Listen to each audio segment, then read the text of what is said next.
26 જુલાઈના સાંજના સમયે અમારી ઝોન 2 એલસીબીના જે બે એએસઆઈ છે, પ્રદીપ જગદંબા પ્રસાદ અને નરેશ હોશિયારસિંહ, એ લોકોને એમના ખાનગી બાતમીદાર મારફતે માહિતી મળી હતી કે દક્ષેશ્વર 3 રસ્તા નજીક ચામુંડા ઇન્ડસ્ટ્રીયલ એસ્ટેટની અંદર ડુપ્લિકેટ મસાલા બનાવતી એક ફેક્ટરી કાર્યરત છે.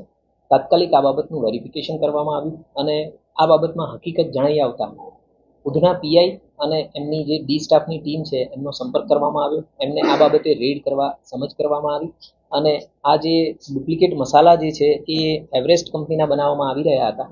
એટલે એવરેસ્ટ કંપનીના જે સુરત ડિવિઝનના એરિયા સેલ્સ ઓથોરાઇઝ મેનેજર છે એમનો સંપર્ક કરવામાં આવ્યો.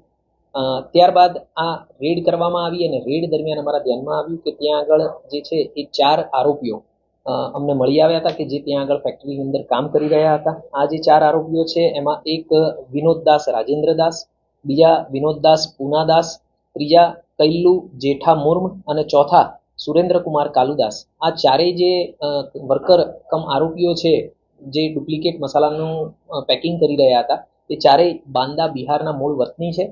અગાઉ જે આ ફેક્ટરીની અંદર કામ કરી રહ્યા હતા એ જ વર્કરો મારફતે આ લોકો આવી ગયા હતા. લગભગ 1 થી 2 માસ પહેલા જ એ લોકો અહીંયા આગળ આવ્યા છે.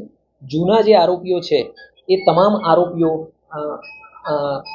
જે પેકિંગ કરનાર માણસો હતા એ અત્યારે ફેક્ટરી છોડી ગયેલા છે. એટલે આ 4 આરોપીઓની વધારે પૂછપરછ ચાલુ હતી. જે દરમિયાન ધ્યાનમાં આવ્યું કે આ ફેક્ટરી જે છે એ મૂળ અનિલ ગુમાનસિંહ ગોયલ જોધપુર રાજસ્થાનનો જે વતની છે એ ચલાવી રહ્યો છે અને એની સાથે સુનિલ સોની કરીને જે એમનો માણસ હતો એ પણ આની અંદર સંડોવાયેલો હતો. હાલે અમે જે આગળ 4 વર્કર જણાવ્યા એ 4 વર્કર અને આ સુનિલ સોનીની અરેસ્ટ કરી અને ધરપકડ કરી અને પૂછતાછ ચાલુ કરેલી છે. અને આ જે અમારી રેડ થઈ એ દરમિયાન લગભગ 25 લાખ જેટલો મુદ્દામાલ અમે કબજે કરેલો છે, જેની અંદર 3 ડુપ્લિકેટ મસાલાનું પેકિંગ કરતા મશીન, એક કમ્પ્રેસર મશીન, વજન કાંટો, નકલી મસાલા વગેરે કબજે કરેલું છે.